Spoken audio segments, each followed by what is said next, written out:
Welcome back to One Comic Book a Day, where we're covering Action Comics 194, The Outlaws of Krypton. Yes, it's the return of Mala. You don't remember who Mala is?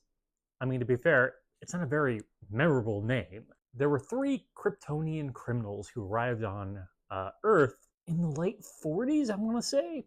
It's definitely not been a decade, but it's been a while since they showed up, who Superman fought and managed to outsmart using his super ventriloquism. Yes, that power that keeps being surprisingly useful to kick them off the Earth. They're sort of like a prototype General Zod, Non, and Ursula before they actually start showing up. Their leader is named Mala, which I don't recall ever being mentioned in the original story. Probably was. Someone made a comment on that video mentioning it was the first appearance of Mala, which made it pretty clear that he would probably be showing up again, and here he is, actually referred to as Mala. You see, Mala has returned and has decided to replace Clark Kent with himself. Now, remember, he doesn't know Clark is actually Superman, so he launches Clark into orbit.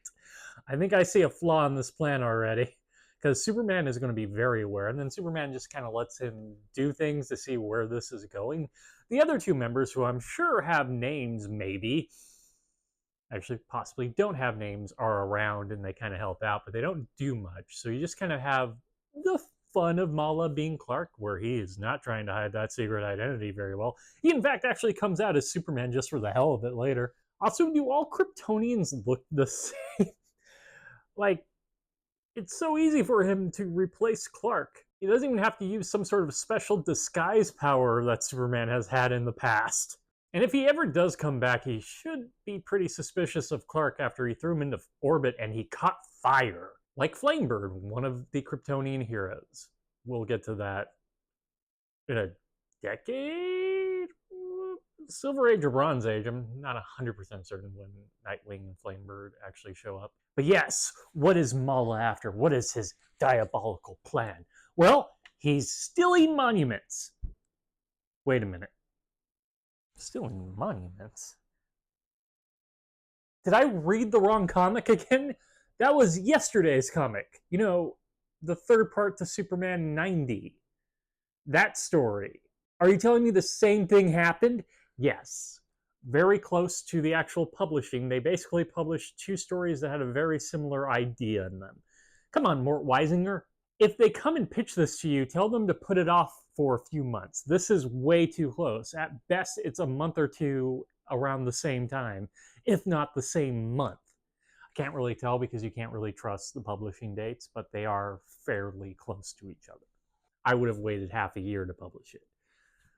And it even involves one of them picking up the Sphinx. Yeah, the Sphinx is going through a lot lately. It just can't stop being picked up by Kryptonians. That's only part of his plan. You see, take Lois, okay, that's everybody's plan, and puts her in a space bubble, a little better, and then throws her. When Superman grabs her and brings her back, the planet is empty except for a few of the monuments. You see, this is his diabolical plan, to distract Superman with a fake Earth. Well, I mean, it's a ridiculous plan, but I like how grandiose it is. He made a fake Earth with random monuments? I mean, I enjoy the effort. It's still weird. Like, he could have built more to distract Superman while he destroys the Earth. And Superman eventually sees through it and comes back, which should have given him enough time to destroy the Earth, but he doesn't seem to be up to it until after Superman has figured this all out.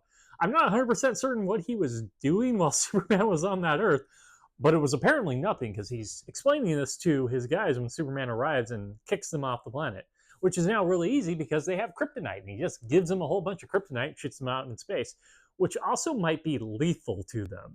So if they're lingering around that kryptonite for a while, it could kill them. Like, the comic hasn't made it all that clear how lethal it is in long exposure. It does weaken them. So Superman may have sentenced them to death in a weird way. Now that I'm thinking about it, I don't like that ending all that much. Might be why they never show up again. If they ever show up again. They possibly could show up again. There is something kind of disappointing to the fact that we had three Kryptonian villains in a comic who can take a punch from Superman and they never cared to actually have a fight scene. It's not like we get a lot of fight scenes with Superman. He just kind of tosses around people, but it's kind of nice to do it when you have the chance. And like, he could have thrown at least one punch at somebody. All right, that is it from Action Comics 194, The Outlaws of Krypton. It's okay. It's still small, but it has some big ideas, mostly making a fake Earth. If you enjoyed this video, please like and subscribe, hit the bell icon to get notifications when new videos up. I do this Monday through Friday, but Fridays is Bat Friday, where I cover a Batman comic in either Detective Comics or Batman. And until next time, let's ponder the question, whatever did happen to the Man of Tomorrow? And what happened to Mala? Is he dying from that kryptonite? I can't let this go. Okay, have a great day.